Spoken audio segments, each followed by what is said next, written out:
ప్రవర్తనలో కార్యకలాపాలలో నియమనం అంటే ఏ విధంగా ఆర్డర్గా ఉండాలి, నియమంగా ఉండాలి. కార్యకలాపాల్లో మన ప్రవర్తన అంటే మన బిహేవియర్స్లో ఏ విధంగా ఉండాలి మనము అన్న విషయం. అంటే ఏ నియమంతో ఉండాలా, ఏ విధంగా ఉంటే మన జీవితానికి అనుకూలమవుతుంది, మనం వచ్చిన పర్పస్ భూమి మీదకి సాల్వ్ కావాలి అంటే మన ప్రవర్తన ఏ విధంగా ఉండాలి అనే విషయం పైన ఈరోజు మాట్లాడతాం.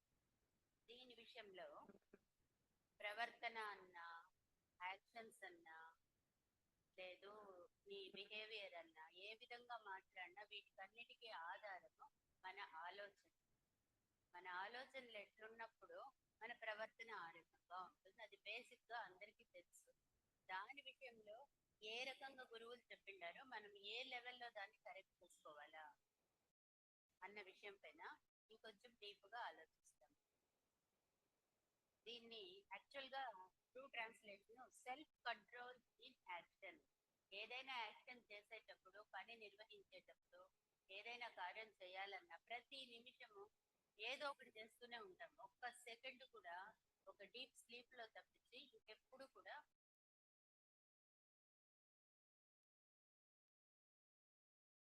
ఒక డీప్ స్లీప్లో తప్పించి మనకు మిగతా అన్ని టైంలోనూ మన ఆలోచన నడుస్తూనే ఉంటుంది. రకరకంగా పని చేస్తూనే ఉంటాం. ఆ పని చేసేది సన్మార్గంలో మంచిగా చేసుకుంటా వస్తే ఫలితాలు మంచిగా ఉంటుంది. వచ్చిన జన్మకి సార్థకమైంది. ఊరికే ఉండడానికి సాధ్యం లేదు కదా. ఎట్లున్నా కూడా ప్రతి క్షణము కూడా మనము పని చేస్తూనే ఉండాలి. ఇంకా కార్యకలాపాల్లో మనోనిగ్రహం. నీ ఆలోచన ఉండవలసిన రీతిలో ఉంటే నీ కార్యకలాపాల్లో ఏ విధమైన ఇబ్బంది ఉండదు కదా. అంటే నీ ఆలోచనలు ఏ విధంగా ఉంటుందో ఆలోచనని కార్యరూపాన్ని తెలుస్తుంది. అది ఎంత లెవెల్లో ఉంటుంది అనేసి అనిబెసెంట్ అమ్మవారు చెప్తా ఉంటారు. నిజంగా వింటే మనకు ఆశ్చర్యం అవుతుంది. అంత లోతుగా మనం ఎప్పుడు ఆలోచించడం. వాళ్ళు చెప్తారు, ప్రతి ఆధ్యాత్మిక సాధకుడికి ఈ వాక్యం సారాంశం సుపరిచితమే. అందరూ చెప్పేది ఆలోచించే పని చేస్తాము, ఆలోచన లేకుండా పని చేసేకి సాధ్యమే లేదు. కానీ మనము చేసే పని కన్నా దాని వెనకల ఉన్న సంకల్పం లేదా ఆలోచన అనేది ముఖ్యము. మనం చేసే పని వెనకల ఆలోచన ఉంటే కానీ కార్యరూపం చేసేది సాధ్యం కాదన్నమాట. సంకల్పము ఒకటి, ఇంటెన్షన్స్ మంచిదిగా ఉండాలి అనే ఒక అర్థము ఉంది. ప్రతి ఆలోచన కూడా కార్యరూపం వస్తుంది అంటారమ్మ. కాబట్టి ప్రతి ఆలోచన లెవెల్లోనే నీవు సంస్కరించబడాలా. ప్రతి ఒక్కటి కూడా నువ్వు ఆలోచించేటప్పుడే ఇది తప్పా కాదా, ఇది మంచిదారా కాదా. ఒకవేళ చేసేసినా కూడా మళ్ళీ ఆలోచిస్తే ఆ తప్పు చేయక ఉంటాం. ఏదైనా కూడా మంచి జరిగిందనుకో, మంచి ఆలోచనలు వచ్చిందనుకోండి, మంచి చేస్తే ముందుకు ఇంకా మంచి పనులు చేసేందుకు మనకు అవకాశాలు ఇవ్వబడుతుంది. బుద్ధి కూడా ప్రచోదన అవుతుంది. ఆ పని చేస్తాము, మంచి చేయాలా. సామాన్యంగా ప్రజలలో వ్యాపించిన భావనకి ఇది పూర్తిగా విరుద్ధమైనది అనేది నిజము. ప్రతి ఆలోచన కార్యరూపం దాల్చడమే దీనికి కారణము. సాధారణమైన మనుషులు మన ఆలోచనలు ఎదుటి మనిషికి అర్థం కాదు కదా. మనం ఏం ఆలోచిస్తాం వాళ్ళకేం తెలుసు. మనం చేసే పని మాత్రమే కదా రికార్డ్ అవుతుంది. మనం ఏం చేస్తాం అనేది చూస్తారు, కానీ దాని లోపల ఏమి ఆలోచనలో చేస్తున్నాము అనేది ఎవరికీ తెలియదు కదా అని అనుకుంటాం. కానీ ప్రతి ఆలోచన కార్యరూపం దాల్చడమే దీనికి కారణం. దీనికి కారణం ఏమి అంటే నువ్వు ఏం ఆలోచిస్తున్నావో ఆ కార్యం జరిగి తీరుతుంది. అసంకల్పిత కార్యాలనేవి ఉంటాయి. కొన్ని మనం సంకల్పించకుండా ఉన్నట్లు మనకు అనిపిస్తుంది. అసంకల్పితాలే. నేను అనుకోలేదు ఈ పని చేయాలని, ఈ క్లాస్ చేరాలని నేను అనుకోలేదు, ఇదేదో జరగాల్సింది, ఏ ఇన్స్టిట్యూషన్ లో నేను పని చేయాలనుకోలేదు, నా డిమాండ్ వేరే ఉండే, నన్ను దేవుడు ఈ పని చేపిస్తున్నాడు, ఇట్లంతా ఆలోచిస్తాం. కొన్ని అసంకల్పితాలు, మన ఇంటెన్షన్స్ మన కల్పితము లేకుండానే కొన్ని పనులు జరుగుతూ ఉంటాయి. అది ఎందుకు తెలియదు, విచారించాల్సిన విషయమే కదా. దానికి అనిబెసెంట్ వాళ్ళు చెప్తా ఉంటారు, అమ్మ వాళ్ళు, ఆ పని వెనక ఉన్న ఆలోచన తెలుసుకోవడానికి నీకు చాలా వెనక్కు వెళ్ళాలి. అసలు అసంకల్పిత చర్యలు జరుగుతా ఉంది అని అనిపిస్తే నువ్వు దాని గురించి వెనక్కి ఆలోచించాల్సి ఉంటుంది. అంటే ఏమర్థము? ఎప్పుడో నీలో ఆలోచన పుట్టి ఉంది, అది కార్యరూపం జరిగింది. ఈ రోజు కాకపోయినా రేపు జరిగింది, లేదా ఎప్పుడో అనుకున్నది ఇప్పుడు జరిగింది. అంటే నువ్వు అనుకున్నది, నీ ఇంటెన్షన్స్, నువ్వు పెట్టిన శక్తి, అది ఫలితాన్ని మళ్ళీ వస్తా ఉంది. మంచి ఆలోచన చేయండి, మంచి ఎనర్జీ పెట్టండి, మంచి భావాలు ప్రపంచానికి ఇవ్వండి, ప్రపంచంలో మంచిని పెంచండి. మీ ప్రతి ఆలోచన కూడా కౌంటబుల్, ప్రతి ఒక్క ఆలోచన కూడా లెక్కలోకి వస్తుంది. బహుశా ఒక్కొక్కసారి గత జన్మలోకి కూడా వెళ్ళవలసిన అవసరం ఉంటుంది. పూర్వ జన్మలో నువ్వు సంకల్పించి ఉంటే, నేను ఒక మంచి డాక్టర్ కావాలనో, వక్త కావాలనో, ఇంకేదో నీకు ఆశ ఉండి ఎనర్జీ వేస్ట్ కాకుంటే నెక్స్ట్ జన్మలో కూడా అయ్యింది కాదు. అంటే అది అసంకల్పితంగా ఇప్పుడు ఏమో ఇమ్మీడియట్ గా అయిపోయినట్లు అనిపిస్తుంది. దానికి కారణం గురువులు చెప్తే మనం అర్థం చేసుకోవాలి కదా, ఆలోచించాలి. కాబట్టి ప్రతి ఆలోచన కూడా బాగుండాలి. ఎప్పుడు ఆలోచనలు బాగుంటే మనం బాగుంటామో, మన వాతావరణం బాగుంటుంది, మన ఉద్దేశం మంచిదైనప్పుడు, ప్రపంచానికి మనం మంచిది ఇచ్చినప్పుడు ప్రకృతి నిన్ను గౌరవిస్తుంది. హనుమంతుడు పుట్టినప్పుడు ఎన్నో సత్సంకల్ప ఇది ప్రకృతి చూపిస్తుంది కదా. మా బుద్ధ భగవాన్ పుట్టినప్పుడు కూడా ప్రకృతి అంతా పులకిస్తుంది, మంచి మంచి సైన్స్ వస్తా ఉంది అంటారు. రాముడు జన్మైనప్పుడు కూడా ప్రకృతి పులకిస్తుంది. ఎందుకు?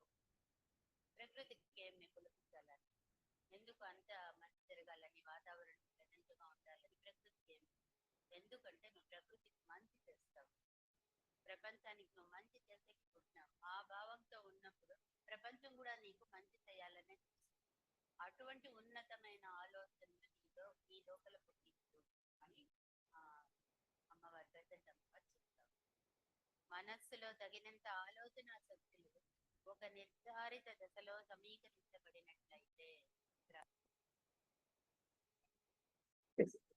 మనస్సులో తగినంత ఆలోచన శక్తులు ఒక నిర్ధారిత దిశలో సమీకరించబడినట్లయితే, ఆ ఆలోచన ఒక సంఘటనగా దానంతట అదే ఆవిర్భవిస్తుంది. ఏదైనా ఒక విషయం జరిగింది, ఒక ఇన్సిడెంట్, సంఘటన అంటే ఇన్సిడెంట్ కదా, ఒక జరిగిందంటే మనసులో తగినంత ఆలోచన శక్తులు ఒక నిర్ధారిత దిశలో, డైరెక్షన్ లో, నీ ఆలోచనలు ఏ డైరెక్షన్ లో పోతా ఉందో అది సొలిడిఫై అవుతుంది. థాట్స్ సొలిడిఫికేషన్ అంటారు. నీ మనసులో థాట్స్ ఏముంటే అదే సాలిడ్ గా వస్తుంది, పెద్ద కాకపోయినా రేపు వస్తుంది.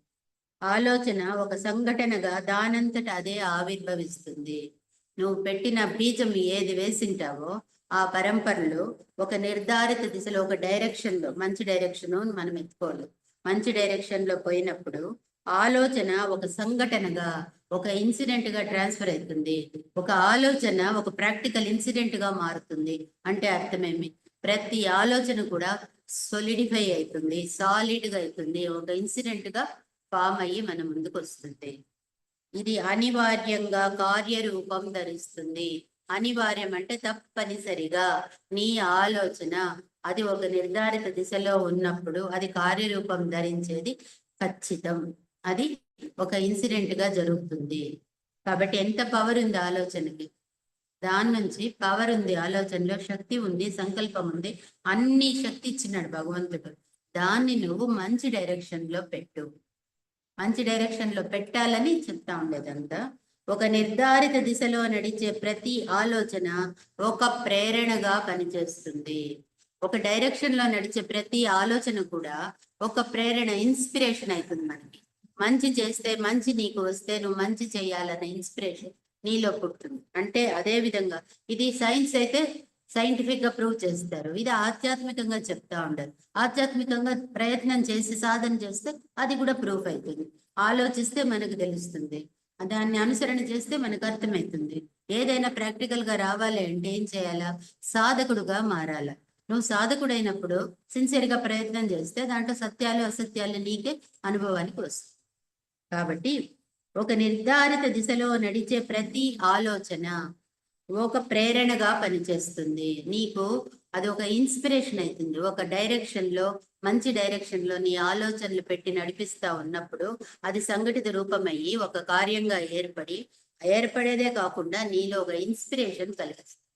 మంచిని చేస్తా పోతే మంచి యొక్క అనుభవాలు పొంది మంచిని చేయాలనిపిస్తుంది. అప్పుడు సూక్ష్మంగా ఉండేవి చిన్న వ్యవహారాలపైన మనసు పోదు.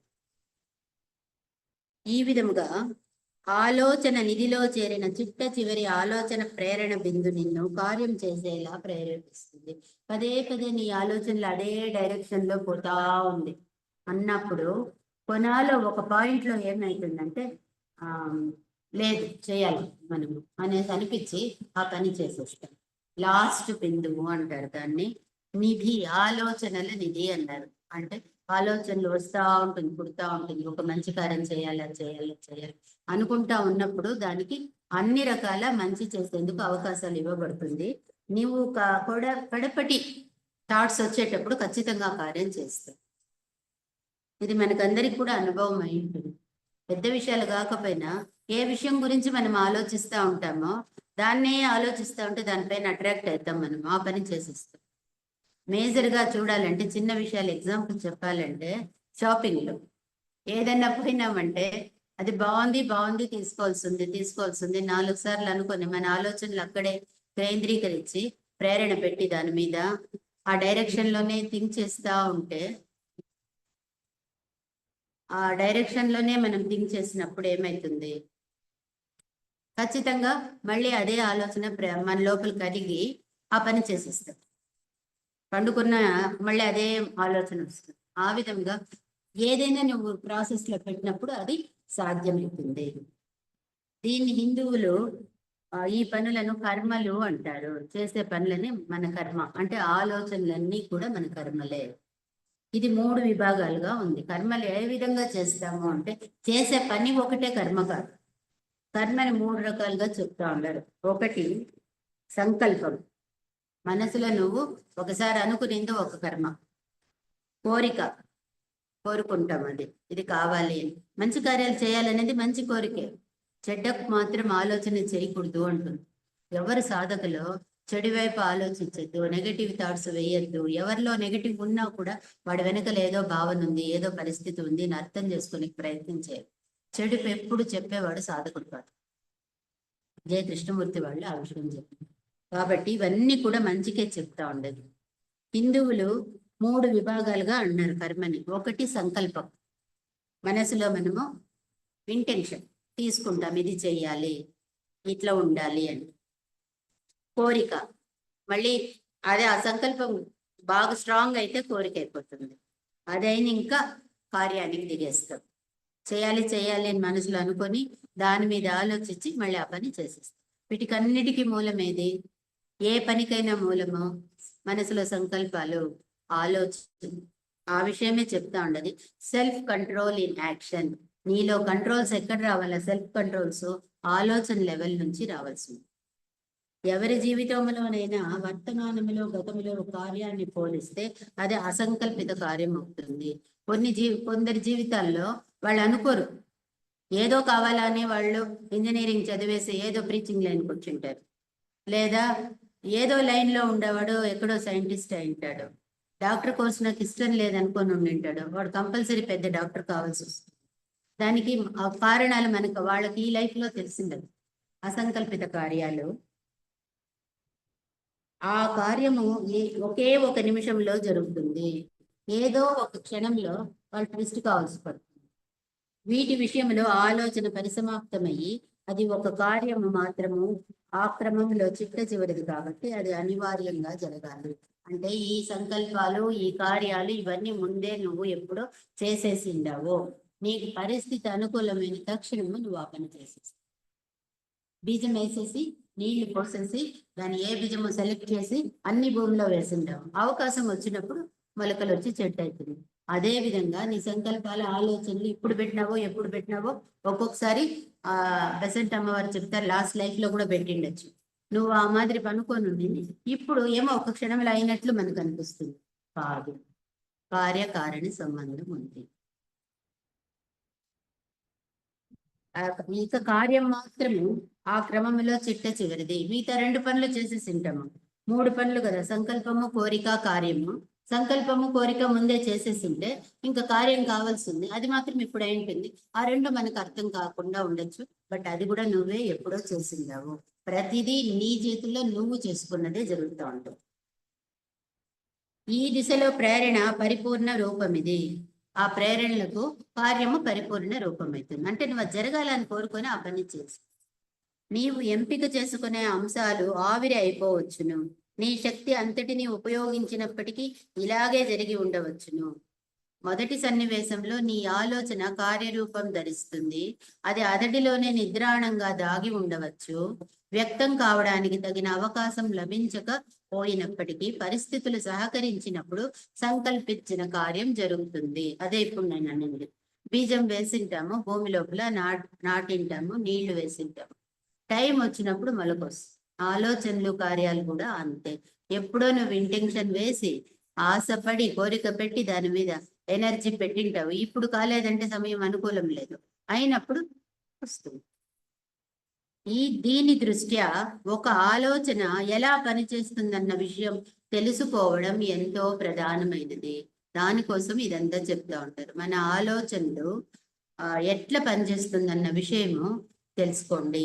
ఎంత స్ట్రాంగ్ ఆలోచనలు అంటే అది ఎప్పుడో ఒక రోజు కార్యరూపం వచ్చే వస్తుంది.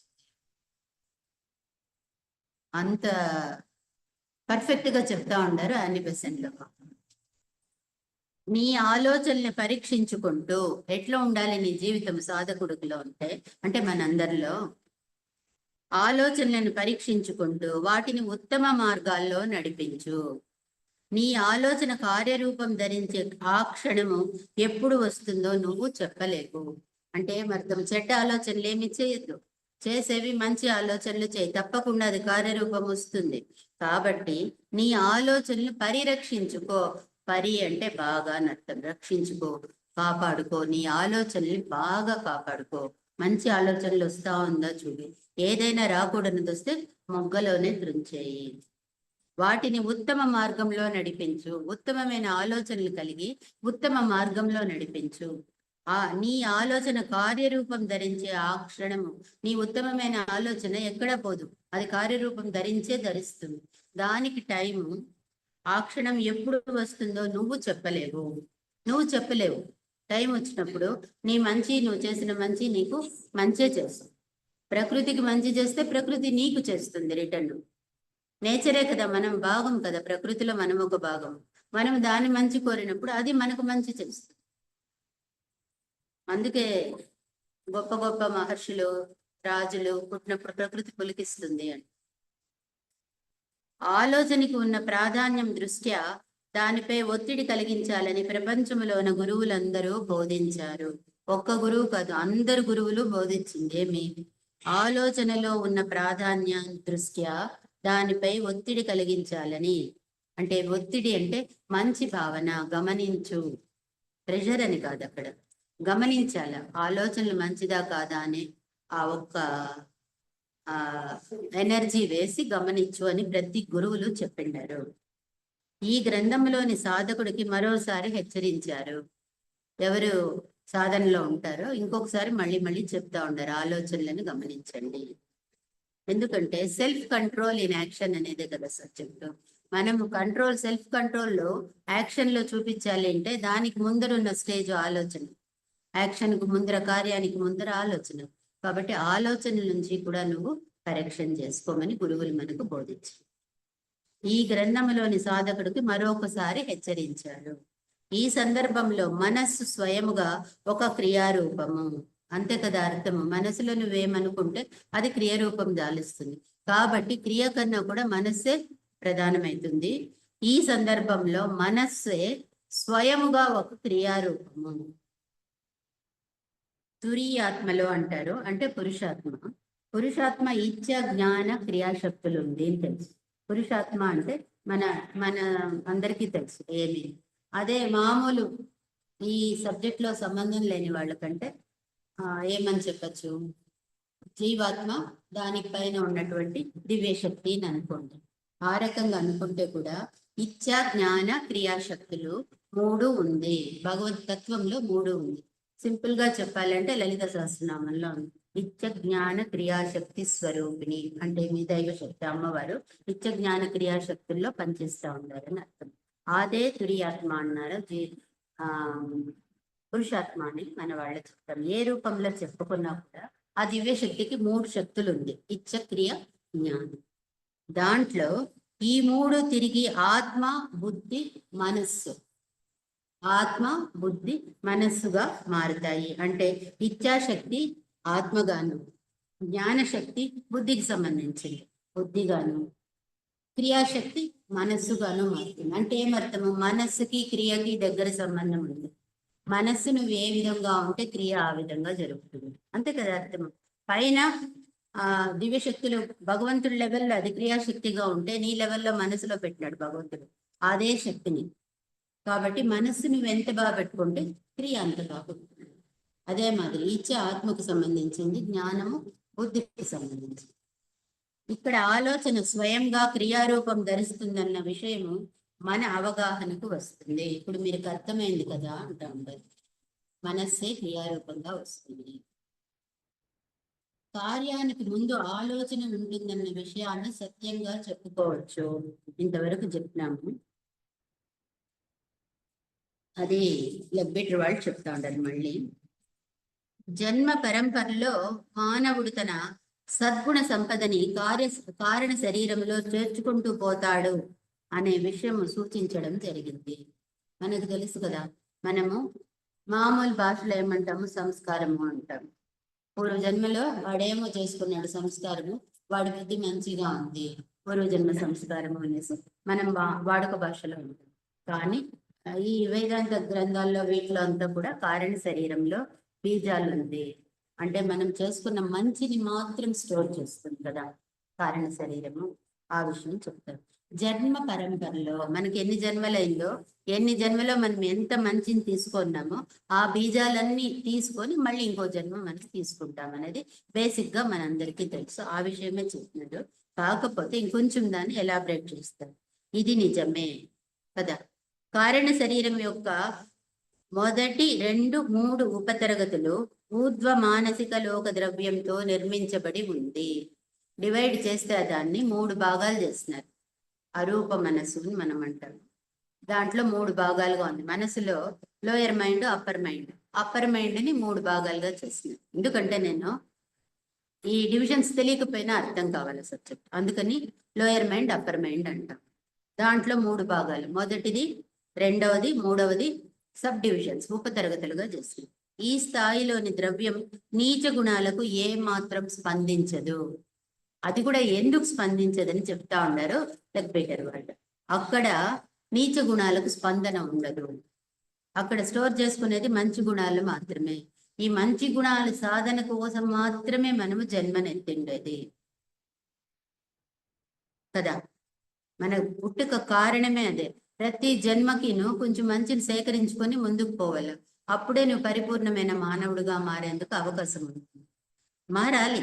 ఎన్ని జన్మలు లేట్ చేస్తే అంత లేట్ అవుతుంది. తొందరగా నువ్వు నేర్చుకుంటే తొందరగా పోతావు. దేవ కార్య సముద్యత అంటారు. దేవుడు కార్యమే అదే. అమ్మవారి ఫస్ట్ లైన్ లలిత సహస్రనామంలో అదే. దేవ కార్యము అంటే ఉన్నతమైన గుణాలను సేకరించుకొని నువ్వు ముందుకు పోవాలి. అందుకోసం ఊర్ధ్వ మానసిక లోక ద్రవ్యాలతో నిర్మించబడ్డాయి. ఈ స్థాయిలోని ద్రవ్యం నీచ గుణాలకు ఏ మాత్రం స్పందించదు. మానవుడు తన కారణ శరీరములోని మంచి గుణాలనే చేర్చుకుంటూ పోగలడు. అది అదృష్టమే. చెడ్డ గుణాలని మళ్ళీ మనం ఇంకో జన్మకు తీసుకోపోయేది మంచి గుణాలే. లేకపోయిందనుకో ఖాళీ బుక్, మళ్ళీ అట్లే పోతాం అంతే. కానీ చెడ్డ గుణాలను మోసేకి దేవుడు అవకాశం ఇవ్వలేదు. ఇస్తే ఏమైతుంది? ప్రపంచం మొత్తం చెడ్డతో నిండిపోతుంది. మంచి గుణాలు మాత్రమే మనం సేకరించుకొని పోతాము. ఇది మన అదృష్టము. అంటే ఏమర్థం? నీకు ఇచ్చిన కాలంలో, నీకు ఇచ్చిన టైంలో నీ ఆలోచనలన్నీ మంచిగా పెట్టి పోయేటప్పుడు మంచిని సేకరించుకొని ఎత్తుకొని పోయిపో లైఫ్కి. అంతే కదా అర్థం లోపల. అలా కాకపోతే ఒకవేళ చెడ్డ గుణాలు కూడా అప్పర్ మెంటల్ బాడీలో చేరిపోతే ఏమైతుంది? ఈ కారణ శరీరంలోని దుర్గుణాలు కూడా విపరీతంగా చేరిపోతాయి. దేవుడు తోసేస్తా ఉన్నాడు చెడ్డ గుణాలు, ఈ జన్మకే వదిలేస్తా ఉన్నాడు. దాంట్లో చెడ్డదనము ఏమైనా జరిగినా కూడా దాంట్లో మంచి నేర్చుకుంటాము. జూదంలో నేనున్నాను అన్నాడు కృష్ణుడు. ఎందుకంటే జూదంలో కూడా నువ్వు మంచి నేర్చుకునేది ఉన్నప్పుడు దాంట్లో మంచి మాత్రమే కౌంట్ అవుతుంది. ఆ విధంగా నేర్చుకుంటావు మంచిది. అలా కాకపోతే కారణ శరీరంలో దుర్గుణాలు కూడా విపరీతంగా చేరిపోయేవి.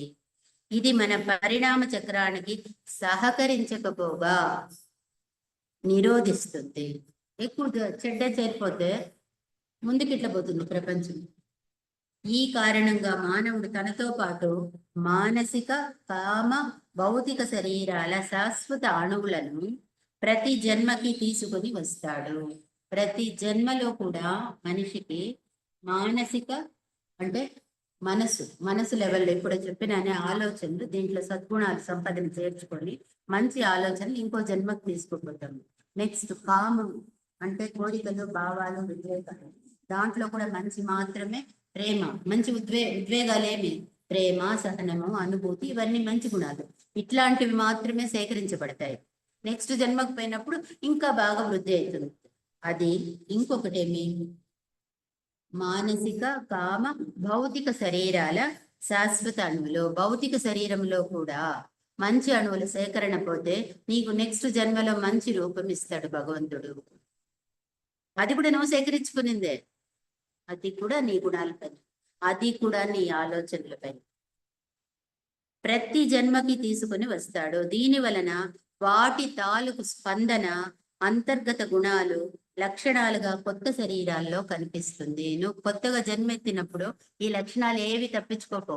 శరీరం మాత్రం కొత్తది, లోపల బీజాలన్నీ పాతవే. నువ్వు సేకరించిందే కారణదేహంలో నువ్వేమేమి మోసుకొచ్చిండవు. 100 జన్మలైందో 200 జన్మలైందో ఎంత అయిందో మనకు తెలియదు. ఎన్ని జన్మలైందో 700 జన్మలు కూడా అయిందంటారు. ఎన్ని జన్మలైందో తెలియదు. అన్ని జన్మల్లో ఉండే మంచిది మాత్రం నీలో సేకరించబడి ఉంటుంది. భౌతిక, కామ, మానసిక శరీరాల్లో కూడా ఏదేది మంచి ఉందో అది నెక్స్ట్ జన్మకు నువ్వు తీసుకోపోతావు. నీ శరీరం మారుతుంది, లోపల ఏమీ మారదు. ఇదే గుణాలు కంటిన్యూ అవుతుంది. ఎందుకంటే ఇప్పుడు నువ్వు మార్కుల్లో 45 వచ్చింది, ఇంకా మళ్ళీ కంటిన్యూ చేయాలా. 100కి పోవాలి అంటే 45 తీసి పారేసేంత పని జరగదు ప్రకృతిలో. అది ఉంటుంది, మంచిది ఎప్పుడు ఉంటుంది. ఆ విధంగా చెప్తారు. దీన్ని మన వేదాంత పరిభాషలో సంస్కారాలు ఉంటాయి. మన సంస్కారము, వాడి సంస్కారం బాగుంది, వాడి నోట్లో చెడ్డ మాటే రాదు అంటాం కదా. వాడి సంస్కారం బాగుంది, వాడి చేయి గుణం బాగుంది, ఏం ఆపరేషన్ చేసినా బాగైతారు వాళ్ళు. వాళ్ళ నోటి మాట ఉంటే చాలు, అట్లా మనం వింటానే ఉంటాం. ఇదంతా కూడా సంస్కార బలం. ఇంకొక విషయం చెప్తారు. సాధనకు ద్రవ్యరాశి లభించినప్పుడు ఆ శక్తులు పనిచేస్తాయి. ఇంకా కొంచెం డీటెయిల్ చెప్తా ఉండదు. ఏదైనా కార్య సాధన దీనికి ఒక వ్యక్తి గత జన్మ నుండి భిన్న గుణాలను స్పందించి వాటిని అభివ్యక్తం చేసే అవకాశాలను వెంట తీసుకుని వస్తాడు. మనిషి వచ్చేటప్పుడే ఆ మంచి గుణాలను తీసుకొని దాన్ని వ్యక్తం చేసే అవకాశాలు కావాలా అని వస్తారండి. బ్లావెట్స్కే వీటిని ప్రైవేషన్స్ అంటారు అమ్మ. వాళ్ళ భాషలో ప్రైవేషన్స్ ఆఫ్ మ్యాటర్ అని పిలిచింది. కార్య సాధనకు ద్రవ్యరాశి లభించినప్పుడు ఆ శక్తులు పనిచేస్తాయి. ఏదైనా అనుకూల పరిస్థితి వచ్చినప్పుడు పని జరుగుతుందన్నాను కదా, ఆలోచనలు, దాని గురించి చెప్తాను. జీవాత్మ వాటిని సమీకరించేంత వరకు ఈ లక్షణాలు నిద్రాణంగా ఉంటుంది. నీ లోపల ప్రతి ఒక్కరిలోనూ చైతన్యమను, జీవాత్మను, ప్రాణమను, దైవశక్తను ఏదో ఒకటి ఉంటేనే కదా మనం ఆకృతి ధరించి మాట్లాడుతూ ఉండము. దాన్ని జీవాత్మ అని మనం అంటాం. మామూలు మనుషులు ప్రాణశక్తి అంటారు, లేదా దైవశక్తి, లేదా దైవంలో మనం ఒక భాగం అన్నాం, ఏదో ఒక పేరు పెట్టి. కానీ ఏదో ఒక దైవ చైతన్యం ఉంది కాబట్టి మనం ఈ రూపం ధరించి ఈ వ్యవహారం ఉండి ప్రకృతిలో భాగంగా ఉండి ప్రాణం ఉంది మనం. కాబట్టి జీవాత్మ వాటిని సమీకరించుకునేంత వరకు ఈ లక్షణాలు నిద్రాణంగా ఉంటుంది. ఆ చైతన్యము తీసుకుంటుందంట. పూర్వం నువ్వు మోసుకొచ్చిన సద్గుణాలు ఉంటాయి, బీజాలు ఉంటుంది కదా, అది ఇప్పుడున్నటువంటి ఆత్మ సమీకరించుకుంటుంది, అంటే కూడేసుకుంటుంది. దాన్ని అంతా కూడుకొని తీసుకుంటుంది. అప్పుడు సమయం వచ్చినప్పుడు అవి మొలకలు వస్తాయి, కార్యాలు జరుగుతుంది. మానవుడు ఆలోచించకుండా ప్రవర్తించినప్పుడు తన గతంలోని ఆలోచన స్వరూపం యొక్క సరళిలోనే ప్రవర్తిస్తాడు. అది చెప్తా ఉండారు మేడం గారు. ఏం చెప్తా ఉండారంటే, ఒక్కొక్కసారి వాడికే తెలియదు నేను ఇట్లా బిహేవ్ చేస్తానని అనుకోడు వాడు, కానీ ఆ విధంగా బిహేవ్ చేసేసింది. చేసిన ఇంకా అనిపిస్తుంది నేను ఎందుకు ఇట్లా చేసినాను, మంచిగా ఉంటుంది, మంచి కార్యమే ఉంటుంది, నేను అనుకోలేదు, బట్ ఎందుకు అక్కడ పోయినాను, నాకు డొనేషన్ ఇవ్వాలనిపించారు, 10,000 ఇచ్చేస్తే అంటాడు. వాడికి తెలియదు కానీ చేస్తాడు. అదంతా ఎక్కడి నుంచి వచ్చింది అంటే గతంలోని ఆలోచన స్వరూపం యొక్క సరళి అంటే ఒకటైన ఇంకా ఒకటి మార్గం. పూర్వం చేసిన ఆలోచనల వల్ల ఆ మార్గంలో నడిచి నడిచి నడిచి అదే పని చేసేస్తాం. మనకు అది అభ్యాసం అయిపోయింది. మంచి పనులు చేసి మంచిగా చేస్తాం. మంచి ఒకటే కాదు, చెడు కూడా అప్లై అవుతుంది. చెడ్డ పనులు చేస్తా వస్తే ఆ సంస్కారం చెడ్డ పనులు చేసేది తీసుకుంటాం. కానీ దీంట్లో ఒక లక్షణం కూడా చెప్తారు గురువులు మనకి, ఈ చెడుని పూర్తి ఎట్లా తొలగించవచ్చు అంటే, ఈ కారణం చేతనే మన ఆలోచనలు మనం కాపాడుకోవాలి.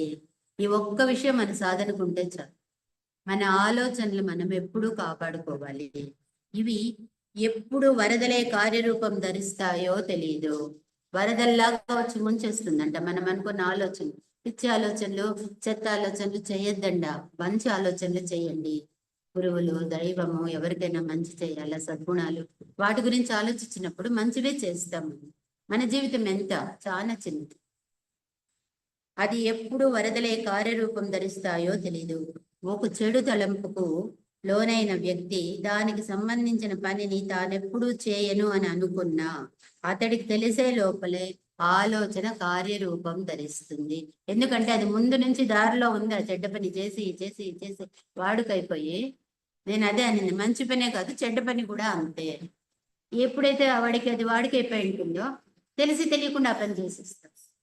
మళ్ళీ అనిపిస్తుంది, అయ్యో ఇదెందుకు చేసినాను, నేను అవసరమే ఉండలేదే అని అనుకుంటాం. ఎందుకంటే అది నువ్వు మోసుకొచ్చిండే సంస్కారం. దాన్ని తగ్గించేది ఎట్లా, అన్నీ కరెక్టే వచ్చింది, మంచిది ఉంది చెడు ఉంది, బట్ ఎట్లా మనం మంచికి మారాలా, దాని నుంచి ఎట్లా బయట రావాలా, సాధకుల కావాల్సిందే అదే కదా. దానికి కూడా చెప్తారు, ఉత్తమ గుణాలు వెల్లువలా వరదలా ప్రవహిస్తుంటే దుర్గుణాలు ఎటువంటి ప్రభావాన్ని చూపలేవు. అందుకే సత్సంగాలు ఉండాలి అని. ఎప్పుడైతే మంచి దాంట్లోనే నువ్వు ఉంటా ఉన్నప్పుడు అది పర్సంటేజ్ పెరిగిపోతుంది. 90 భాగాలు మంచి వింటావు, నీకున్న టైంలో 90 భాగాలు మంచి పనులు చేసినప్పుడు పాత సంస్కారాలు 10% నిన్నేమీ చేయలేవు. అంటే నువ్వు మళ్ళీ దిగజారకూడదు, మంచే చేయాలి. ఉత్తమ గుణాలు వెల్లువ అంటే ఇదే వరదలు, అలలు, వెల్లువల ప్రవాహం వరదల్లా ప్రవహిస్తుంటే దుర్గుణాలు ఎటువంటి ప్రభావాన్ని చూపలేవు. అంటే నువ్వు ఎట్లుండాలా, నీ ఆలోచనలు ఎట్లుండాలా అనేసి చెప్తా ఉంటాడు. ప్రతి మనిషికి అవసరం అది, ముఖ్యంగా సాధకులకి చాలా అవసరం. జీవాత్మ ఇచ్ఛాశక్తినంతా అన్ని శరీరాల్లోనూ ప్రవహిస్తూ ఈ దుర్గుణాలను వ్యతిరేకంగా పనిచేస్తుంది. మనలో ఉన్న దివ్య చైతన్యం ఏదుందో అది అన్ని, అంటే మీ దేహాత్మ, కామ శరీరము, మానసిక శరీరము, భౌతిక శరీరం, 3 కదా. దేహాత్మలో 3 కదా, మానసిక, కామ, భౌతిక శరీరాలు. ఈ మూడిట్లోనూ కూడా సత్సంకల్పం చేస్తుంది అనమాట. నువ్వెప్పుడు మంచి చేస్తావో చైతన్యము చెడుని రానికుండా చేస్తుంది. భగవంతుడు ఎట్లా కీ పెట్టిండారు చూడండి, మనకి దారి ఎంత బాగా ఇచ్చిండాడు దేవుడు. అంటే నువ్వు చెడు చేయాలన్నా కూడా నీకు అది రాకుండా ఉంటుంది. ఎందుకంటే ఈ 3 పరిశుద్ధమైపోతుంది. అంతఃకరణ శుద్ధి అంటాం. లోపల ఉన్నటువంటి కరణాలు, ఉపకరణాలు, ఇన్స్ట్రుమెంట్స్, చిత్తశుద్ధి, ఇవన్నీ బాగున్నప్పుడు ఇవన్నీ పోతాయి. జీవాత్మ ఇచ్ఛాశక్తినంతా శరీరంలోని ప్రవహిస్తూ, జీవాత్మ ఇచ్ఛాశక్తినంతా, అంటే నేను చేయను మంచి చేస్తాననే ఇచ్ఛాశక్తి, అది ఎక్కడి నుంచి వస్తుంది అన్నారు, ఇంతకు ముందు చెప్పినాను. 3 భాగాలుగా ఉంది తురియాత్మలో. అంటే ఇచ్ఛ, జ్ఞాన, క్రియాశక్తులు. ఇచ్ఛాశక్తి ఆత్మ నుంచి వస్తుంది అన్నారు.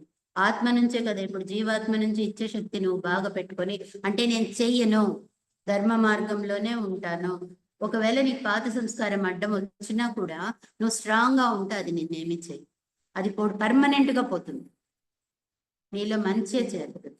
ఎంతో మంది అట్లా అయింది. జీవాత్మ ఇచ్ఛాశక్తి అంతా అన్ని శరీరాల్లోనూ ప్రవహిస్తూ ఈ దుర్గుణాలకు వ్యతిరేకంగా పనిచేస్తుంది. దుర్గుణాలు వస్తూ ఉంటే కూడా మనలో ఉన్నటువంటి సంస్కారము ఇచ్ఛాశక్తి దాన్ని ఉంటుంది, రెండూ ఉంటుంది. మనిషి అన్ని ఇంకా పాతవి మంచివి చెడ్డవి ఉంటాయి, దాన్ని తీసేసి మంచి దారిలో పెడుతుంది, మన లాంగ్వేజ్ లో డెలీట్ చేస్తుంది. అటువంటి సందర్భాల్లో అతడి జన్మ అంతా అవి మొలకెత్తకుండా వేళ్లతో సహా నిర్మూలించబడుతుంది. మన కాన్ఫిడెన్స్ ఇస్తా ఉండరు గురువులు. నువ్వు కానీ ధర్మ మార్గంలో నడిచి మంచిగా ఉంటే నీలో ఉన్న చెడుని కంప్లీట్ గా జీవాత్మ తొలగిస్తుంది. అంటే దైవశక్తి ఏ చైతన్యం ఉందో నీలో అది భగవంతుడి చైతన్యం, అది నిన్ను మంచిగా తీసుకుపోతుంది. అంతరాత్మ చెప్పిన మాటలు వినండి, అంతే కదా అర్థం. దీని వలన రాబోయే జన్మలో జీవాత్మ వీటికి సంబంధించిన ఏ ఛాయలు లేకుండా జన్మనిస్తుంది. ఈ నెగిటివ్ అంతా పోయేసి నీకు, ఎందుకంటే కారణ శరీరంలో మంచి మాత్రమే స్టోర్ అవుతుంది. నువ్వు తక్కువ చేస్తా ఉండవు, పర్సంటేజ్ నెగిటివ్ తీసేస్తా ఉండవు. అంత మంచి చేయను ఏమవుతుంది, మంచి భావనలే నిండిపోతుంది. మానవాళికి ఉపయోగపడాలంటే ఆలోచనలు తప్పకుండా కార్యరూపం ధరించాలని జ్ఞాపకం ఉంచుకో. మనకి రిమైండ్ చేస్తూ ఉండాలి మళ్ళీ. మానవాళికి ఉపయోగపడాలంటే ఆలోచనలు తప్పకుండా కార్యరూపం ధరించాలని జ్ఞాపకం ఉంచుకో. నువ్వు మానవాళికి ఉపయోగపడాలి అన్న విషయం గమనించాలి మనం. ఎందుకు? శంకరాచార్యులే కానీ గురువులు ఎవరైనా కానీ, రమణ మహర్షి కానీ, వాళ్ళ కోసం కాదు వాళ్ళు వచ్చింది, వాళ్ళ అవధూతలు. ఎందుకు వస్తారు? మానవాళికి సేవ చేసేకి వచ్చినట్టు. ఆ మాదిరి స్టేజ్లో ఆ రకంగా ఆ లెవెల్ కాకపోయినా నీ ఎనర్జీ నువ్వు పెడితే ఆలోచనలు తప్పకుండా కార్యరూపం ధరించాలని జ్ఞాపకం ఉంచుకో. అంటే మంచి చేస్తే మంచి జరుగుతుంది, జరగాలి అనేసి నువ్వు సంకల్పం చేసుకో. సోమరితనం ఎంత మాత్రం ఉండకూడదు. మంచి పనులను నిర్విరామంగా కొనసాగించాలి. దానికి నిర్విరామం, దానికి ఆరామం ఉండకూడదు, గ్యాప్లు ఉండకూడదు, ఊరికే వేస్ట్ చేయకూడదు టైం. కంటిన్యూగా ఈ జన్మకాలం అంతా కూడా నువ్వు మంచి పనులు చేస్తా వస్తే నీలో మంచి బీజాలే శాశ్వత అణువుల్లో చేరి నువ్వు మానవాళికి సేవ చేసేందుకు గురువుల దగ్గర సెలెక్ట్ అయ్యేందుకు ఛాన్స్ ఉంది. కాబట్టి మంచినే చెయ్యి. ఇంకా మౌర్య మహర్షి ఒక సందర్భంలో దీని గురించి వ్యాఖ్యానిస్తూ, మౌర్యులు మనకు తెలుసు కదా, వాళ్ళు అప్పర్ లెవెల్ అందరికన్నా. కార్యరూపం ధరించకుండా మనసులో నిలిచిపోయిన ఆలోచనలు క్యాన్సర్కు దారి తీసే కణతి వంటివి అంటారు. చెడ్డ ఆలోచనలు, మంచి ఆలోచనలు అక్కర్లేనివన్నీ పెట్టుకొని ఉంటే అది ఎక్కడికి పోయి చేరుతుంది అంటే క్యాన్సర్ గడ్డమా తయారైపోతుందని మౌర్యులు చెప్తా ఉంటారు. మాస్టర్ ఇంకోసారి అదే లైన్ చెప్తాను. ఒక మౌర్య మహర్షి ఒక సందర్భంలో దీని గురించి వ్యాఖ్యానిస్తూ, ఈ ఆలోచనల గురించి చెప్తూ, కార్యరూపం దాల్చకుండా మనసులోనే నిలిచిపోయిన ఆలోచనలు క్యాన్సర్కు దారి తీసే కణతి వంటివి అన్నారు. మంచిదైనా చేసేయాలా, లోపల పెట్టుకొని ఉండద్దు, చెడు అసలే ఉండకూడదు. ఇదొక రేఖాత్మక ఉపమానము, అదొక ఎగ్జాంపుల్. ఇటువంటి ఆలోచన వ్యతిరేకమైనది కావటంతో పాటు ప్రమాదకరంగా పరిణమిస్తుందని పై ఉదాహరణ వల్ల తెలుస్తుంది. మీకు ఇప్పుడు అర్థమై ఉంటుంది అంటారు. ఆలోచన మంచిది పుట్టినా కూడా చేసేయండి, దాన్ని నిదానం చేయొద్దు. చెడు ఆలోచనలు స్టోరేజ్ చేయొద్దు. చెడు ఆలోచనలు కానీ ఎక్కువ పెట్టుకుంటే మనసులో ఏమవుతుంది? క్యాన్సర్ గడ్డ మాదిరి నిన్నే తినేస్తుంది. నీ జీవితకాలం పోతుంది, నీ సత్సంబంధాలు పోతుంది, నువ్వు వచ్చిన పని పోతుంది, నీ ఆరోగ్యం కూడా పోతుంది. కాబట్టి చెడ్డని స్టోర్ చేయొద్దు. కృష్ణమూర్తి వాళ్ళు అదే కదా అనేది. వాళ్ళు చెప్తారు, నిజంగా అద్భుతమైన ఉపమానం అది. స్ప్రింగ్ సీజన్ వస్తుంది, అడవిలో పై నువ్వు ఉండు అంటారు ఆయన.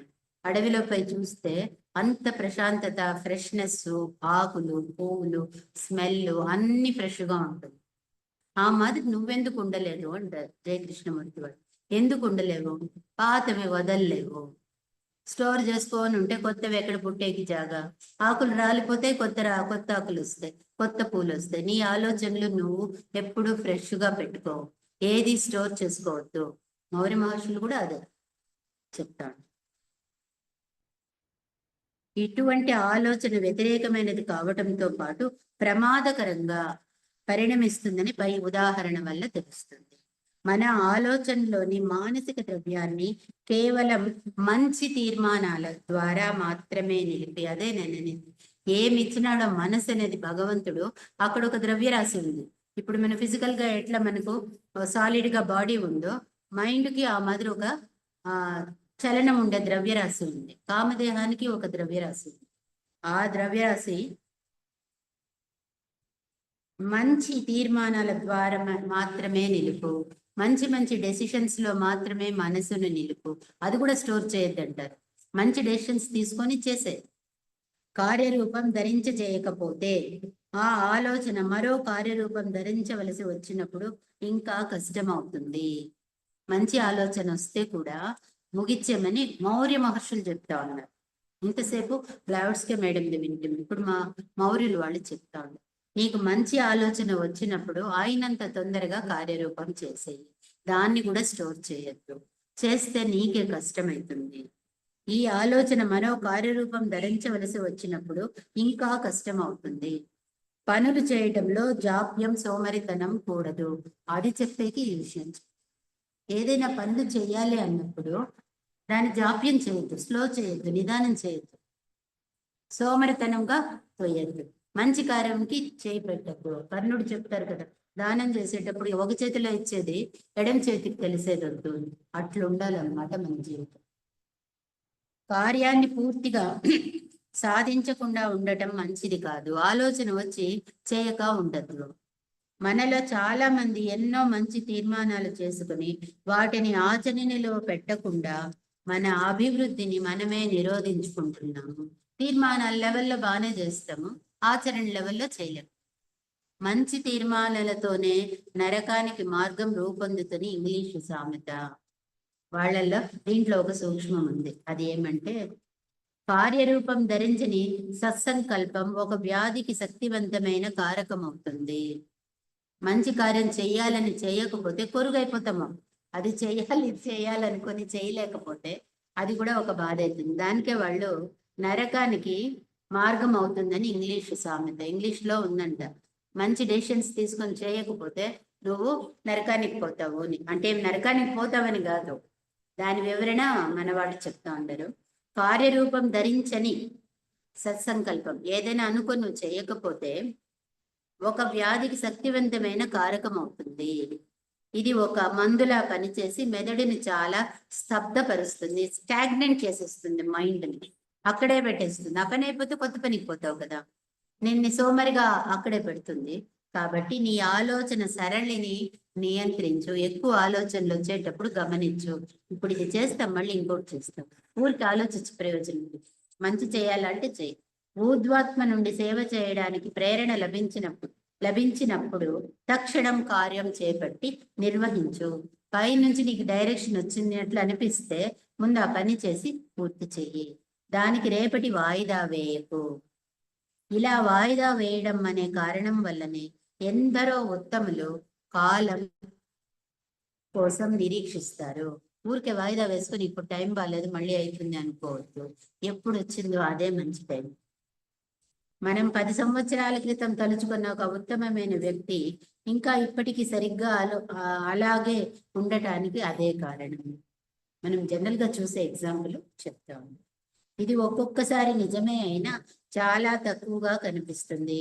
సత్సంకల్పాలను ఆచరణలో పెట్టకపోతే అవి అవరోధాలుగా పరిణమిస్తాయన్న విషయము అవగాహనకు రాకపోవడం వల్లనే ఇలా జరుగుతుంది. మళ్ళీ అదే విషయం చెప్తాను.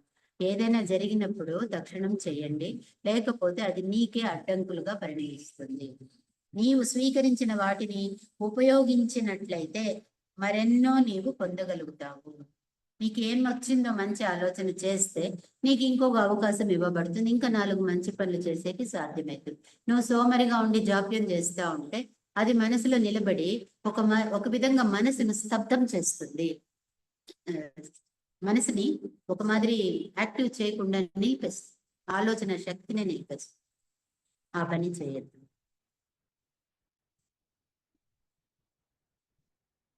ఇంకా చెప్తాడారు ఆలోచన గురించి. వర్తమానాల్లో అవకాశాలు దీనికోసం తప్పకుండా వస్తాయి. ఇలా వచ్చినప్పుడు వాటిని వదిలిపెట్టకుండా నీ ఆలోచనను వాటిపైన కేంద్రీకరించు. అది పండు పండినట్లు పండుతుంది. నీవు అది చేస్తే ఇంకా ఆకృతి ధరించిన ఆలోచన నీకు ఏ హాని చేయదు. నీ పని నువ్వు చేసేసి డిసైడ్ చేసుకొని చేసేస్తే నీకేమి తొందర ఉండదు. సమయం ఆసన్నం కాగానే నీవు ఆ పని చేయగలుగుతావు. నీవు నీ స్వధర్మమే చేయాలి. ఇంకొకటి లాస్ట్ పాయింట్ వాళ్ళు చెప్తా ఉంటారు.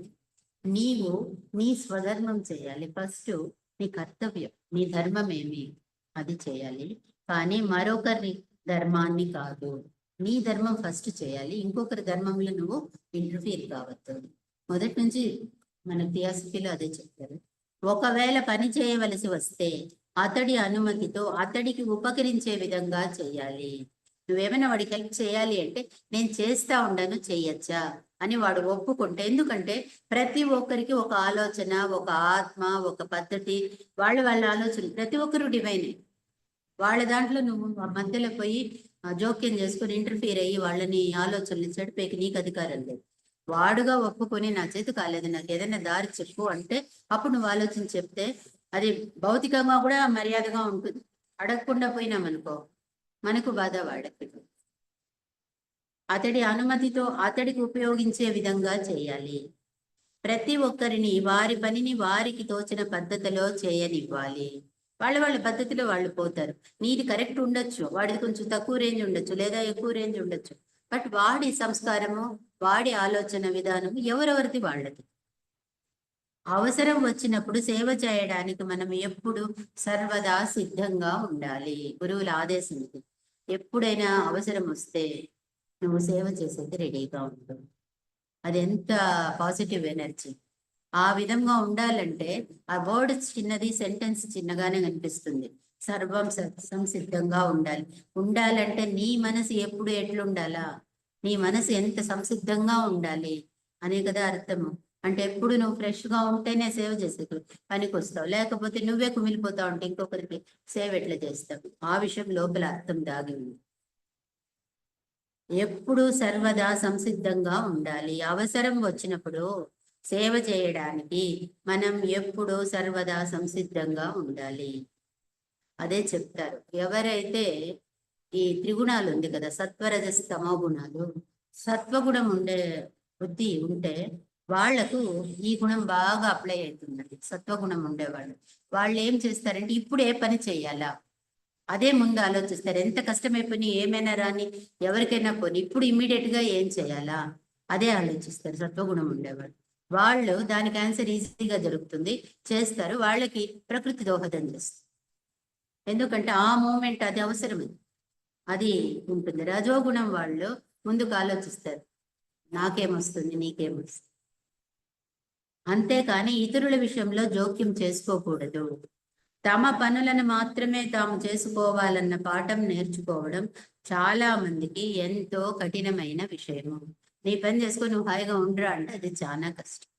ఎందుకంటే మన నేచర్ ఇది. ఖచ్చితంగా నువ్వు చేసి తీరవలసిన విషయము. సాధకులకు చెప్తా ఉండరు, నువ్వు ఖచ్చితంగా ఇది చెయ్యాలి. ఎంతో రాజసిక ప్రవృత్తి చైతన్యం కలిగిన వారికి ఇచ్చిన హెచ్చరిక ఇది. నేను చెప్పలే రాజస బుద్ధి, ఆ బుద్ధి ఉన్న వాళ్ళు ఎప్పుడు వేరే వాళ్ళ విషయంలో కొంచెం గమనిస్తారు. వాళ్ళల్లో ఏముంది, వాళ్ళల్లో ఏం చెప్పచ్చు, వాళ్ళు ఎందుకు ఇట్లా చేసినారు, నీది ఆలోచించరు, పక్కన వాళ్ళని ఎక్కువ ఆలోచిస్తారు. అది రాజసిక బుద్ధి. వాళ్ళ కోసము ఎవరు సాధకుల్లో ఆ బుద్ధి ఉందో వాళ్ళకి హెచ్చరిక ఇస్తా ఉండరు గురువు. ఆ బుద్ధి వద్దు, నీది నువ్వు చేసుకో, అది నీ ప్రథమ కర్తవ్యం. ఈ సాధన మార్గంలో ఉండాలి అంటే నువ్వు ఫస్ట్ అట్లా ఉండాలి. అప్పుడే ధర్మ కార్యం చేసేకి సాధ్యం అవుతుంది. ప్రకృతికి నువ్వు సహాయం చేస్తావు. అదే కాకుండా ఎప్పుడూ సర్వదా సేవ చేయడానికి సంసిద్ధంగా ఉండేకి నీకు సాధ్యమవుతుంది. మనసు ప్రశాంతంగా ఉండాలి. సత్వగుణం లేని ప్రశాంతత రాదు. ఎప్పుడు నీ గురించి నువ్వు ఫస్ట్ చూసుకుంటే సత్వం ఏర్పడుతుంది. రజోగుణం ఉంటే పక్కనోళ్ళ గురించి హసిధారా వ్రతంగా సాగే జీవితంలో మనం కత్తికి రెండవ వైపు ఉన్నదానని పరిశీలించాలి. హసిధారా వ్రతం అంటే నూనె ఒక డ్రాప్ వేస్తే కంటిన్యూగా పడుతుంది, దాంట్లో బ్రేకులు రావు. నూనె నుంచి మన జీవితం అంతే కంటిన్యూగా నడుస్తూ ఉంటుంది. సాగే జీవితంలో మనము కత్తికి రెండవ వైపు ఉన్నదాన్ని పరిశీలించాలి. సోమరితనాన్ని సంపూర్ణంగా వర్జించడం ఒకవైపు ఉంటే, రెండవ వైపు పరుల విషయంలో జోక్యం చేసుకోకపోవడం కనిపిస్తుంది. సోమరితనం ఉండొద్దు అంటారు, వేరే వాళ్ళ విషయంలో నువ్వు జోక్యం చేసుకోవద్దు. ఎంతో చైతన్యవంతంగా పనిచేసే వారిలో ఈ లేమి కనిపిస్తుంది. ఎంతో బాగా చేసే వాళ్ళల్లో కూడా ఇంతో అంతో ఈ దుర్గుణాలు ఉన్నాయి. ఈ రెండు ఉంది. మంచి వాళ్ళు అన్ని చేసినా ఏదో కొంచెమైనా 5% 2% ఈ గుణం మానవుల్లో సహజంగా ఉంది. ప్రతి దోషాన్ని వేలెత్తి చూపుతారనే లోకోక్తి ఉంది. ప్రపంచంలో అందరూ కూడా ఏం మాట్లాడినా ఏదో ఒకటి అంటారులే అనేది ఉంది అనేసి చెప్తా ఉంటారు. పరధర్మము భయావహ అంటారు గీతలో. అదేమి అంటే ప్రతి దోషాన్ని వేలెత్తి చూపుతారనే లోకోక్తి ఉంది.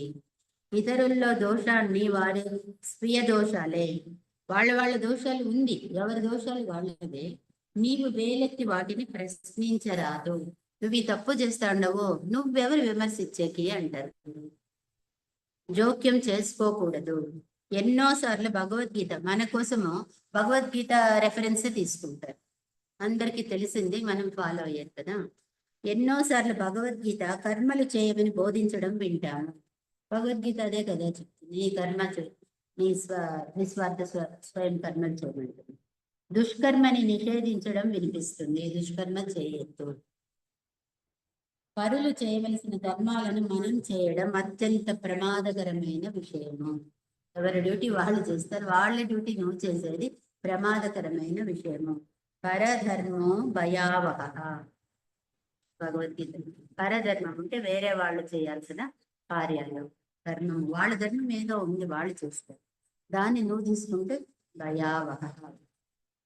దీనికి కారణం చాలా స్పష్టమే, ఇది అందరికీ తెలుసు.